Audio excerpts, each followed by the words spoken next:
Oke, halo guys. Gimana kabarnya semuanya? Sehat-sehat semua ya? Wede, serius banget nanya ya. Oke, hari ini saya akan berbagi tentang JavaScript. Kalau teman-teman yang belum lihat video saya dari awal, silahkan lihat dulu. Itu membahas tentang HTML, CSS, dan framework Bootstrap, ya kan? Dan hari ini saya akan bahas tentang JavaScript, gitu. Apa itu JavaScript? Nggak tahu saya juga apa. Kita bahas bareng-bareng teman-teman. Apa itu JavaScript? Oke, JavaScript is the programming language of the web. Jadi JavaScript ini adalah bahasa pemrograman ternyata. Bahasa pemrograman dalam membuat satu web. Tuh. Supaya apa? Kan kemarin udah HTML dan CSS. Emang nggak cukup? Nggak cukup teman-teman. Kalau kita menggunakan HTML dan CSS, webnya tidak akan bisa berinteraksi dengan user. Nah, JavaScript membuat web tersebut bisa lebih dinamis dan interaktif gitu. Contohnya, ketika kita buat HTML dan CSS kemarin buat fitur login gitu kan, itu nggak bisa kita gunakan loginnya. Webnya tidak memberikan kita feedback apa-apa. Ketika kita inputkan username, kita inputkan password, ya udah, nggak akan terjadi apa-apa gitu. Nah, JavaScript membuat itu lebih interaktif dan dinamis. Gitu teman-teman. Oke, dalam JavaScript ada alert, console log, dan prompt. Alert itu seperti pop-up yang tampil di halaman utama web. Maksudnya ketika kita buka web, dia akan tampil alertnya itu. Pop-up. Mau isi pop-upnya apa ya terserah si programmer gitu. Console log, jadi sesuatu yang ditampilkan di belakang web gitu, di latar belakang. Dia akan timbul di latar belakang, tampil gitu, di latar belakang webnya, tidak di depan, tidak di user interface antar mukanya, di front end ya, tidak. Tapi dia di belakangnya. Supaya itu berguna untuk si programmer melakukan debugging gitu. Kemudian ada prompt. Prompt ini sama kayak alert gitu. Tapi si prompt ini meminta apa yang bisa diinputkan oleh user. Gitu teman-teman. Kita langsung masuk ke VS Code. Oke, udah di VS Code. Teman-teman yang belum download VS Code, silahkan download. Kenapa pakai VS Code? Nggak tahu kenapa, yang penting pakai VS Code. Karena saya bisa pakai VS Code, biasanya pakai VS Code, kemana-mana pakai VS Code. Gitu ya, teman-teman bisa download VS Code di Google. Ketika aja Visual Studio Code, downloadnya sesuai dengan sistem operasi yang teman-teman gunakan gitu. Kalau pakai Windows ya Windows, pakai iOS ya iOS, Linux ya Linux gitu teman-teman. Oke, supaya nggak ngos-ngosan minum dulu. Kita lanjut teman-teman. Di sini udah masuk di folder web development. Terus di dalam folder web development ada folder Bootstrap, ada folder JavaScript, ada folder navbar, ada navbar new. Nah, ini bekas saya ngoding kemarin kayaknya. Konten-konten kemarin. Oke, kita buat aja folder baru. Kita buat folder baru tentang belajar JS. Oke, aman. Aman lah. Di dalam belajar JS ini, kita masukin, bukan dimasukin sih, kita bikin file index HTML. Nah, kemudian dalam index HTML, contoh, kita kan mau belajar JavaScript, tadi bahasa yang pertama ada alert ya. Alert itu kita bisa gunakan, tapi dalam tag HTML yaitu script. Ada yang namanya script dalam tag HTML. Nah, ini yang namanya script teman-teman. Baru kita gunakan fungsi alertnya.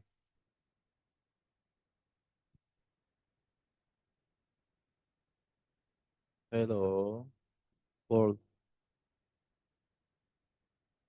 Bentar, ini masih jalan. Kita pakai Go Live extension. Teman-teman bisa download Go Live-nya di extension live gitu. Ada nggak sih? Nah, live server namanya. Oke, teman-teman bisa download tuh. Nanti bisa langsung go live, terus teman-teman enak gitu. Artinya nggak harus refresh lagi, refresh lagi. Kita go live, langsung muncul di Edge. Biasanya kalau di saya di Edge. Oke, muncul pop up Hello World. Inilah alert teman-teman. Gitu.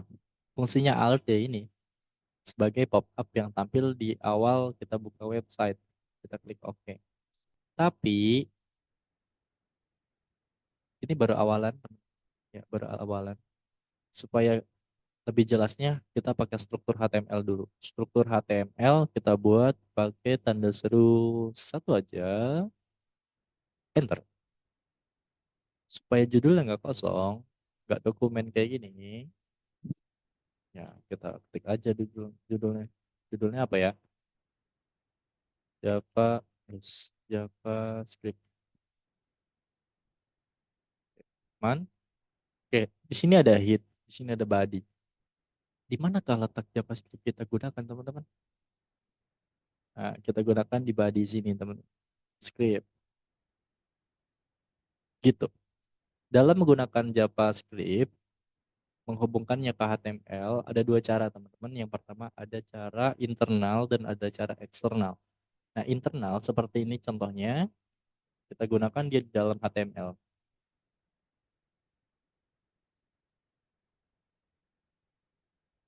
Hello World, oke. Berfungsi kah? Berfungsi. Oke, aman. Di sini kita gunakannya di body. Nah, inilah salah satu contoh kita menggunakan JavaScript secara internal. Tapi saya mau gunakannya dia secara eksternal aja. Secara eksternal ini kita hapus saja. Caranya gimana? Kita buat folder baru di dalam belajar JS. Foldernya ada folder. Sorry, bukan folder, file. Filenya bernama main.js. Main itu utama ya. Main artinya main itu utama, bukan main. Main bola, main bekel, eh bola bekel maksudnya. Itulah teman-teman ya. Itu utama. Nah, artinya halaman yang utama yang digunakan sebagai fungsi di mana JavaScript itu berjalan gitu. Yang kita coding gitu. Nah, kita buat caranya kita hubungkan dia ke HTML dengan source. Di mana? Bukan di tengah-tengah sini.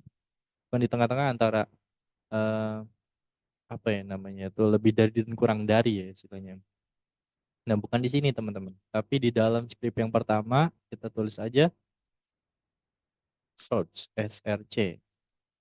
Kita ketikkan main.js. Nah, ini udah terhubung. Oke, supaya tampilan webnya nggak kosong banget, ini boleh kita kasih satu apa ya elemen lah, misalnya belajar JavaScript. Oke.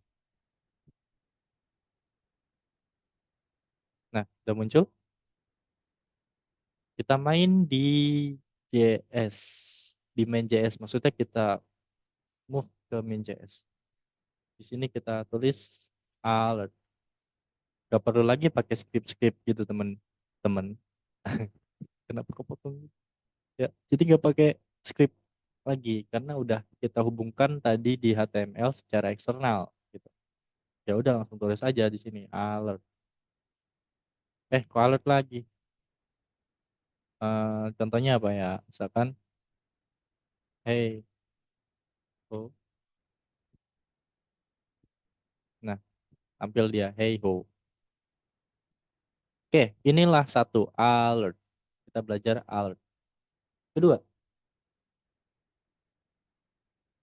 belajar alert. Tapi ini kita komentar dulu. Kita beralih ke yang kedua, adalah console log. Console log. Terus teman-teman, sorry. Console, kasih console log. Di sini kita kasih hello world, world, world, world. Apa yang terjadi? Jeng, jeng, jeng. Jing, jing, jing, jing, jing, jing. Gak ada apa-apa teman-teman. Kenapa nggak ada apa-apa? Ya karena ditampilkannya di belakang website, bukan di tampilan front end atau UI-nya. Ya inilah tampilan UI yang kita bisa lihat belajar JavaScript. Tapi berhubung si console log itu adanya di belakang layar, maka kita perlu klik kanan kursor, beralih ke inspect, kita lihat di sini. Sorry, sorry, sorry. Kita lihat di sini kecil banget sih. Ada yang namanya console, klik console. Nah, inilah munculnya di sini, teman-teman. Jadi bukan di tampilan depannya, bukan di UI-nya, bukan di antar mukanya, tapi di belakang layar, belakang website. Oke, itulah console log. Biasanya digunakan oleh programmer untuk debugging gitu. Gak ada bug atau mencari variabel nilai dalam satu variabel, ya dia console log, bukan console log, di inspect gitu, dilihat dulu. Oke, itulah console. Kemudian kita beralih lagi, ini kita komen. Kalau teman-teman mau komen ya tinggal ctrl slice aja. Prompt, prompt, apa itu prompt? Prompt itu sama kayak alert, tapi dia meminta apa yang bisa diinputkan oleh user. Contoh, masukkan nama Anda.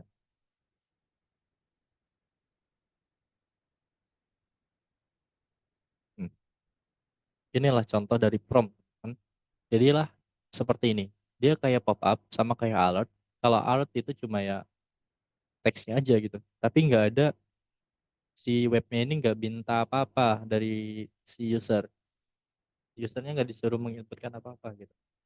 Makanya kalau di prompt ini dia menginputkan sesuatu ke dalam website tersebut. Contoh, saya inputkan nama Andika.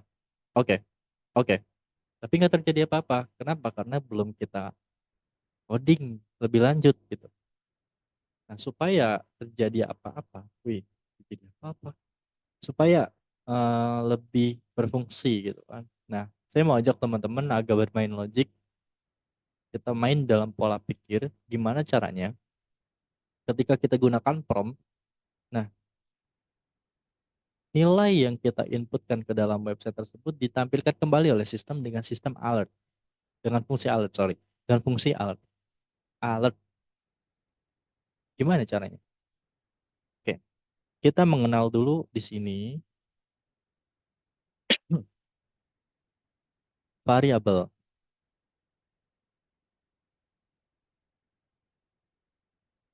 variabel dan tipe data. Beralih dulu ke PPT. Setelah kita tadi belajar alert, console log, dan prompt. Sorry, ini promptnya kurang P deh kayaknya. Iya benar, kurang P nih. Agak typo, teman. Oke, kita lanjut. Ada variabel dan data tipe atau tipe data. Sebutlah tipe data, teman-teman. Ya, variabel adalah sebuah wadah yang menyimpan sesuatu atau nilai. Contohnya, ketika teman-teman yang suka kulineran, dalam satu mangkok di situ ada apa ya? Ya kalau teman-teman makan bakso, berarti di situ ada bakso, ada mihunnya, ada kuahnya gitu kan. Nah, variabel adalah satu wadahnya. Jadi dia merupakan mangkoknya yang menyimpan apa-apa yang disimpan gitu kan oleh sistem atau oleh si programmer yang mengcoding program tersebut. Jadi wadah tersebut menyimpan sesuatu atau nilai yang kemudian nilai itu akan digunakan kembali gitu kan oleh si programmer atau sistem tersebut. Nah, kemudian ada tipe data, alat yang digunakan dalam dunia programming untuk menentukan tipe nilai. Nilainya itu apa sih? Kalau kata, kalimat, itu tipe datanya apa? Kalau angka, tipe datanya apa?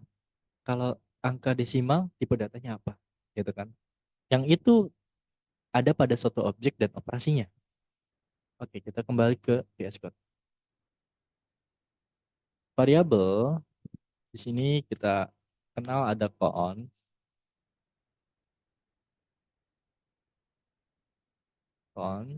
ada let, ada var. Kita buat variabel usia. Isinya adalah 30, 30. Kemudian kita buat variabel nama, Andika. Kemudian kita buat variabel tinggi badan, berat badan. Pakai ini, sheet sama dengan 183. Oke, maksudnya apa sih? Gitu kan. Ini kita hapus aja loh. Soalnya ini udah jadi satu variabel dan tipe data. Oke, maksudnya apa? Nah, kita lihat cons usia sama dengan 30. Ini adalah tipe datanya integer. Kenapa integer? Dia membuat angka, bilangan bulat. Kemudian let, nama, adalah tipe datanya string. Kenapa string? Karena dia memuat kalimat atau kata-kata atau karakter gitu. Ya.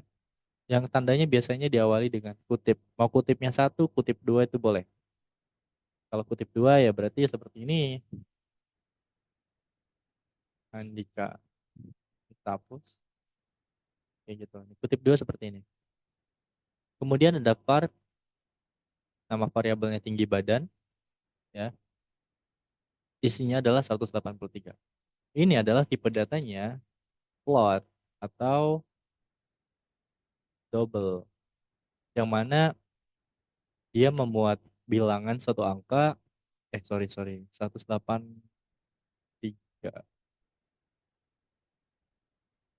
Kalau kita kasih koma ya, mana ada sih tinggi badan pakai koma?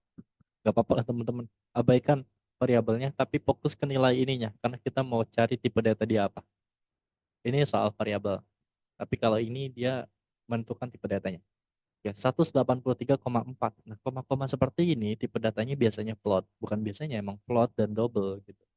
Nah, inilah yang disebut tipe data dalam eh, bahasa pemrograman JavaScript. Seperti itu. Kemudian di sini ada cons, ada let, ada var. Apa sih bedanya? Kemudian di sini ada variabel. Oke, saya jelasin dulu variabel. Di sini saya buat variabel suatu wadah yang namanya usia. Di dalam usia, dia menampung menyimpan suatu nilai yaitu 30 gitu. Kemudian kalau kita panggil pakai alert, alert usia usia Anda adalah plus usia. Oke, ini kita hide dulu, di komen dulu, save.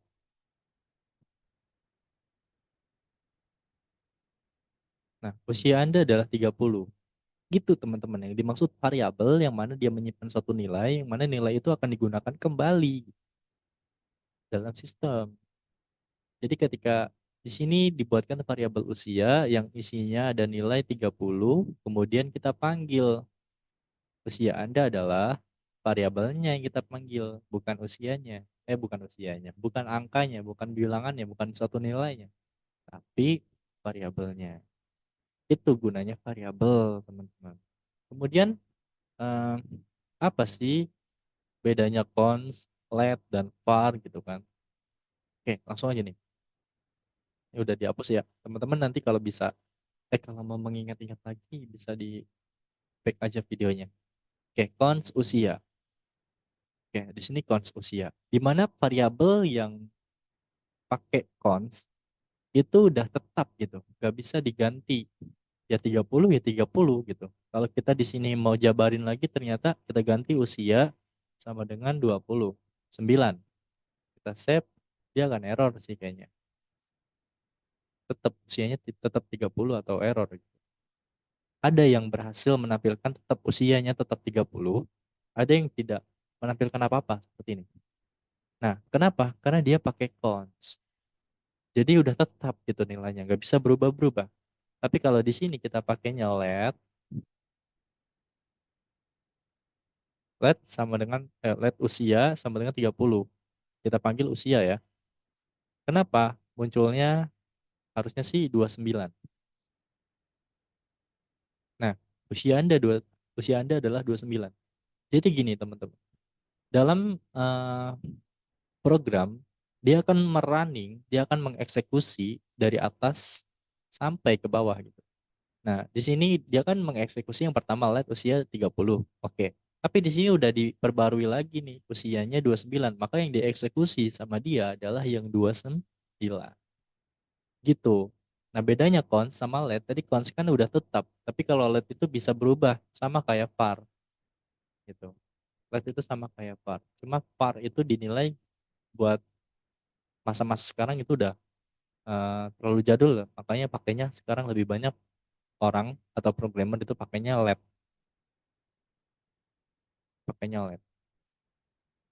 Nah, tetap usianya 29 karena dia bisa berubah-berubah. Nah, itulah teman-teman seputar variabel dan tipe data. Kita kembali ke PPT, presentasi. Setelah variabel dan tipe data, kemudian apa lagi ya? Condition. Oke. What is condition, teman-teman? Di sini ada if else dan switch. Gimana sih maksudnya gitu kan? Kita kembali ke VS Code. Jadi di sini saya buatkan satu data di mana variabel berisi nilai, namanya Dika, kemudian let usia 20, gitu kan? Kemudian let lagi em, status. Status sama dengan null. Nah, oke, saya jelaskan dulu teman-teman. Let variabel nama yang isi nilainya adalah Andika, tipe datanya string.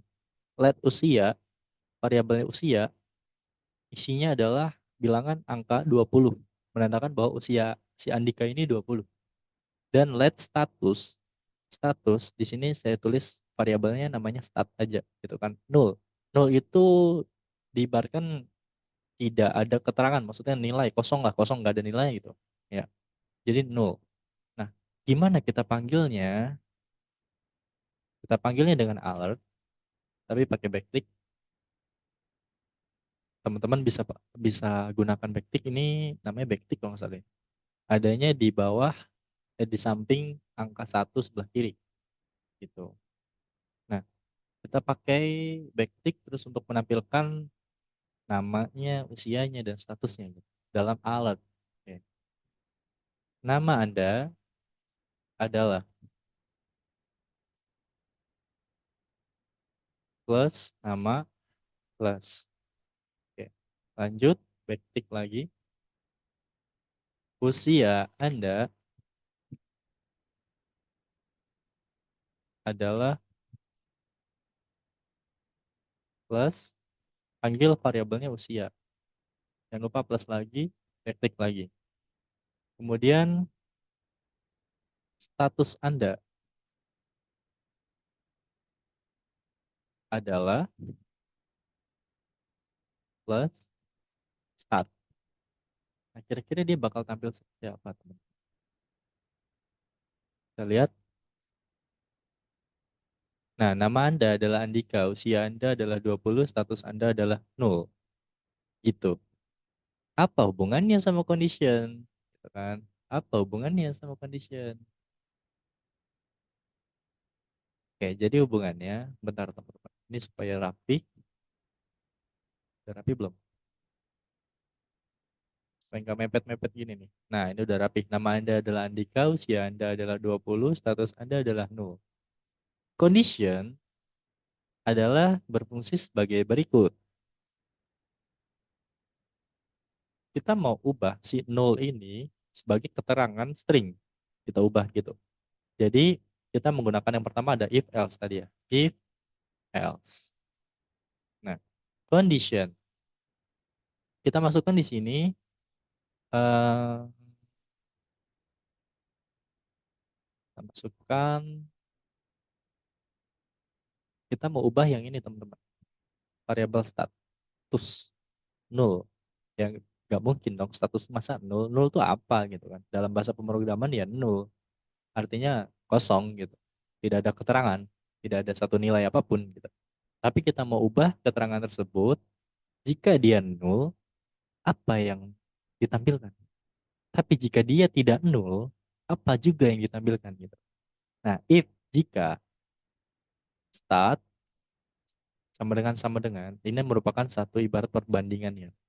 Ya, sama dengan null, apa yang ditampilkan? Start sama dengan belum menikah. Oke, sorry. Kita kurang. Di sini pakai kutip satu. Nah, tapi kalau si nilainya ini tidak nol, apa yang ditampilkan? Kecualian, pengecualian.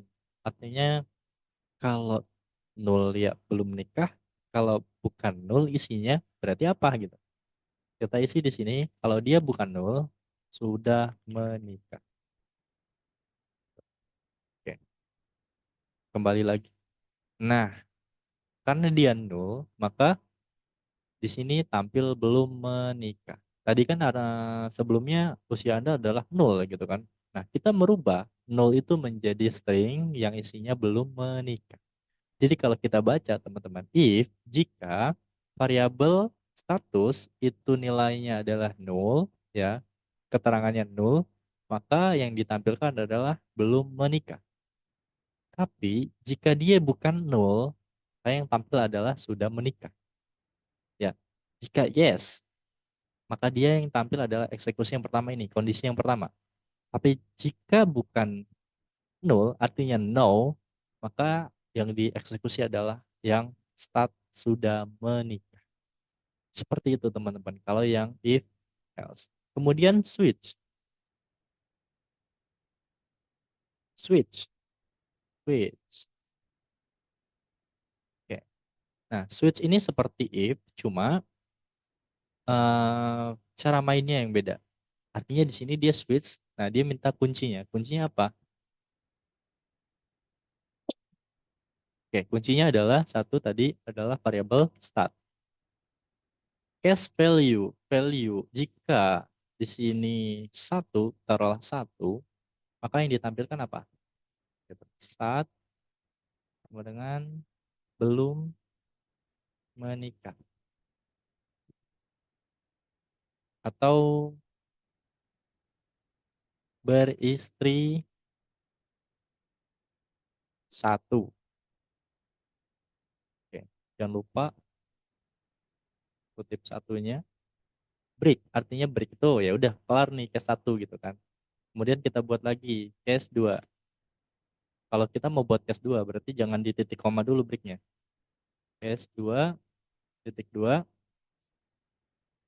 apa kondisinya? Start sama dengan jangan lupa ber- jangan lupa maksudnya jangan lupa kutip satunya gitu. Beristri dua. Tuh. Kemudian default artinya kalau dia bukan beristri satu, kalau dia bukan kondisinya case-nya satu dan bukan juga dua, artinya dia bakal default menampilkan kondisi start sama dengan belum, lupa mulu, belum menikah. Nah, oke, kita ganti di sini start bukan nol lagi, tapi angka satu karena kondisinya di sini satu, gitu. Kan dia menampilkan. Nah, oke, ini oke dulu kita refresh lagi. Nah, nama Anda adalah Andika, usia Anda adalah 20, status Anda adalah beristri satu.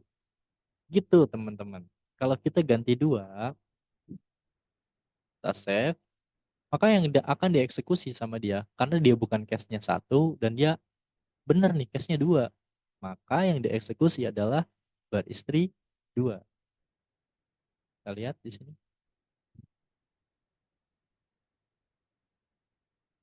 Kayak ada yang salah nih kayaknya. Bentar, bentar, bentar. Apa yang salah? Oke, di sini nggak ada break-nya teman-teman. Kasih break. Sebagai, oh, ternyata case 2 ini selesai di, ya udah, beristri dua gitu. Oke. Nah, nama Anda adalah Andika, usia Anda adalah 20, status Anda adalah beristri dua. Gitu. Nah, tapi kalau di sininya di start ini kita isinya adalah ngaco, misalkan isinya adalah aja angka 2, 3, 4. Nah, nama Anda adalah Andika, usia Anda adalah 20, status Anda adalah belum menikah. Kenapa belum menikah? Gitu kan. Yang nggak tahu, belum waktunya. Oke, teman-teman. Canda. Jadi kenapa yang tampil belum menikah gitu kan? Karena yang diisi adalah tidak angka satu dan tidak angka dua. Yang diisi adalah 1, 2, 3, 4. Sedangkan 1, 2, 3, 4 ini tidak tertera kondisinya di switch ini gitu. Maka yang dieksekusi adalah default, yaitu belum menikah. Seperti itu teman-teman. Itulah satu penjelasan tentang JavaScript. Jadi JavaScript itu adalah satu bahasa pemrograman yang digunakan dalam membuat web untuk lebih dinamis dan lebih interaktif gitu antara user dengan web tersebut. Dan di dalam JavaScript ada yang namanya alert, ada yang namanya console log, ada yang namanya prompt. Alert itu peringatan, artinya dia menampilkan pop-up. Console log itu yang ditampilkan di belakang output, yang ditampilkan di belakang website, yang biasanya digunakan oleh programmer sebagai debugging. Kemudian prompt itu sebagai sama seperti alert, tapi dia meminta apa yang bisa diinputkan oleh user. Contoh nama tadi ya kan. Kemudian di dalam JavaScript juga, namanya bahasa pemrograman, pasti ada tipe data dan variabel. Nah, variabel merupakan wadah yang menyimpan suatu nilai, gitu kan, yang mana nilai itu akan digunakan oleh sistem, gitu. Kemudian tipe data, ya sebagai alat dalam dunia programming untuk menentukan tipe datanya apa nih. Kalau dia angka, tipe datanya apa? Kalau dia kata, tipe datanya apa? Kalau dia angka berkoma, tipe datanya apa gitu. Ada string, ada quote, ada double, ada juga yang namanya integer gitu kan. Kita tinggal alokasikan tuh. Kira-kira tipe data isinya angka 20 berarti masuknya apa? Oh, ternyata integer. Nah, di dalam JavaScript juga ada pengkondisian gitu. Gimana dia menentukan satu keputusan. Di sini saya contohkan adalah if else dan switch gitu. Ya kalau if else kayak tadi gitu kan. Nah, tapi dalam kasus ini, oke, dalam kasus ini let nama Andika usia 20, let start 1, 2, 3 gitu kan. Statusnya nol tadi ya kan. Nah, dalam kasus ini lebih better kita pakainya adalah if else, teman-teman. Seperti itu.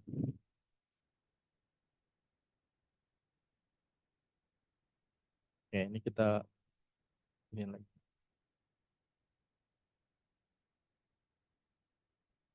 Nah, lebih better pakai if else gitu. Kalau menurut saya pribadi ya. Dalam kasus ini dia lebih better pakai if else. Oke, kita dulu ada yang salah nih kayaknya.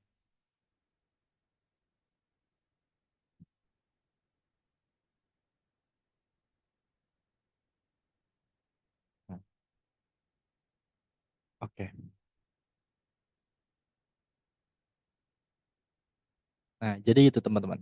Jadi kalau if else dia seperti ini cara mainnya gitu kan. If kondisinya apa, start sama dengan jika dia nol maka apa yang ditampilkan, tapi jika dia bukan nol apa yang ditampilkan gitu. Kalau Swiss dia main case 1, case 2. Misalkan kalau di sini isinya angka 1 berarti case 1 yang berjalan.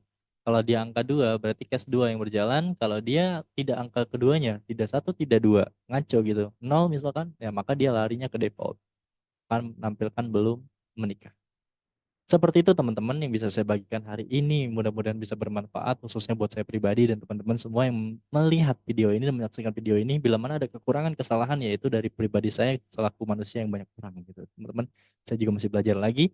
Oke, diharapkan bisa menambah insight, bisa menambah pengetahuan gitu kan, dan melatih lagi coding teman-teman, coding saya juga, kita bersinar bersama. Gitu teman-teman. Oke, saya akhiri, mudah-mudahan bermanfaat. Wassalamualaikum warahmatullahi wabarakatuh. See you next time. See you next week dan dadah.